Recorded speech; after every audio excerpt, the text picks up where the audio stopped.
스페인 독감으로 죽은 사람들의 숫자가 대략 한 2천만 명 정도 됩니다. 당시 제1차 세계대전으로 죽었던 사람이 한 1,000만 명 정도 되는데 이 질병이 전쟁보다 더 무서웠던 것이죠.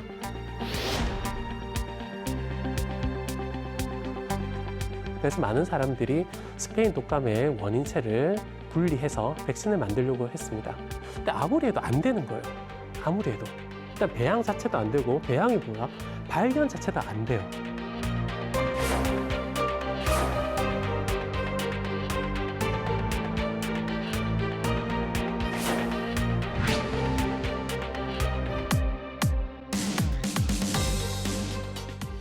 스페인 독감은 초반에 치사율이 한 1% 정도 됐다가 순간 변이가 생기면서 한 6%까지 올라가요. 일반적인 계절성 독감의 치사율이 0.2%, 3% 그 정도 되거든요. 우리가 뭐 좀 익숙한 코로나 바이러스 같은 경우는 치사율이 한 1% 정도 됩니다. 그것만 해도 굉장히 엄청난 충격이었잖아요. 근데 스페인 독감은 한때 6%까지 올라왔으니까 정말 걸리면 죽는 그런 병이었던 것이죠.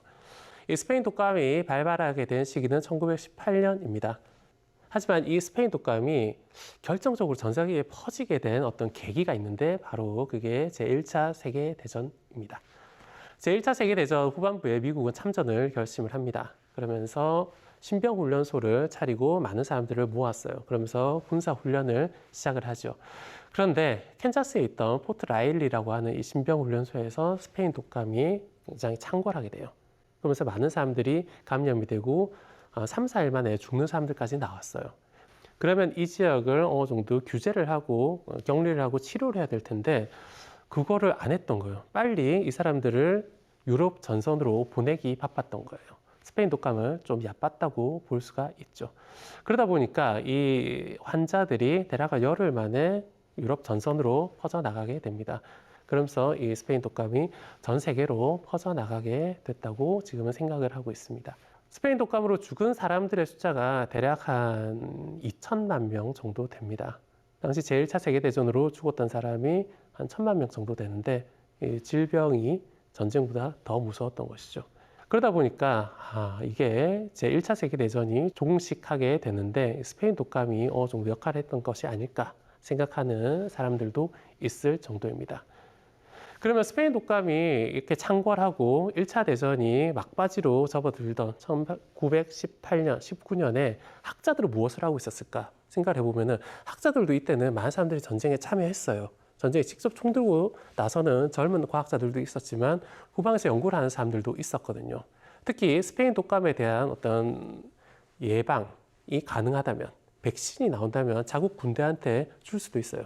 그래서 많은 사람들이 스페인 독감의 원인체를 분리해서 백신을 만들려고 했습니다.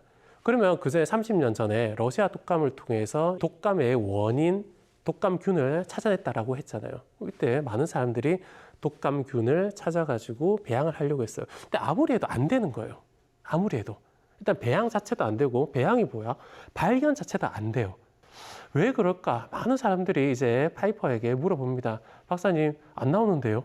왜 그럴까요? 이 당시에 리차드 파이퍼 살아있었거든요. 현역으로 활동하고 있었습니다. 그러니까 파이퍼도 전 세계에 많은 이제 문의를 받다 보니까 예전처럼 못하는 거예요. 30년 전처럼 이들이 수준이 떨어져서 그렇게는 응답을 못하고 솔직하게 이야기를 하게 됩니다. 나도 좀 이상하긴 했다. 처음에 찾을 때 이 독감균과 독감 환자가 반드시 매치되는 것은 아니었고 한 50% 정도에서만 발견할 수 있었다. 이것이 완전히 일치되지 않고 이것은 약간 우리가 알 수 없는 다른 이유로 우리가 놓쳤을 거다라고 이야기를 합니다.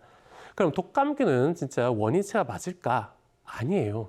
독감균은 우연히 그 당시에 러시아 독감으로 죽었던 사람의 기도에 있었던 그냥 병원체일 뿐이지 그것 때문에 독감이 나오는 것은 아니에요.